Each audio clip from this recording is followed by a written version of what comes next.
ఈ కార్టూన్లో ఒకరు గంటలో వశీకరణ మంత్రం ద్వారా భార్య భర్త మాట వినేలాగా చేస్తాను అని తన పక్కన బోర్డు పెట్టుకుని కూర్చున్నాడు. పక్కన ఉన్న ఒక అతను మరొకరితో అంటున్నాడు, ఇతను మా అత్తగారి ఊరువాడు, పని ఏమీ చేయకుండా సోమరిలా పడుకుంటుంటే అతని భార్య ఇంట్లో నుంచి నెట్టేసింది అని చెబుతున్నాడు. అతని భార్యను లొంగదీసుకోలేక రోడ్డు పక్కన బ్రతుకుతున్నాడు. కాని వశీకరణ మంత్రం ద్వారా వేరేవారి భార్య గంటలో భర్త మాట వినేలాగా చేస్తాడట. వశీకరణ మంత్రం ద్వారా మీకున్న ఏ సమస్యకైనా ఒక్క గంటలో పరిష్కారం చూపబడును. ఎలాంటి అనారోగ్య సమస్యకైనా ఆపరేషన్తో పనిలేకుండా తగ్గించబడును అంటూ కొందరు పత్రికల్లోనూ సామాజిక మాధ్యమాల్లోనూ ప్రచారం చేసుకుంటూ ఉంటారు.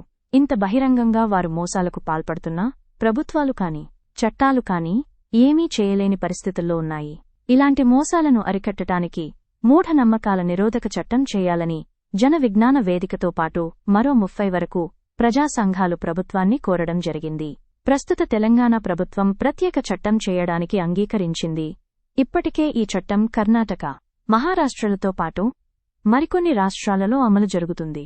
త్వరలో తెలంగాణ ప్రభుత్వం కూడా చట్టం చేసి అమలు చేస్తుందని, ఆ తర్వాత ఆంధ్రప్రదేశ్ ప్రభుత్వం కూడా అనుసరిస్తుందని ప్రజా సంఘాలు ఆశిస్తున్నాయి.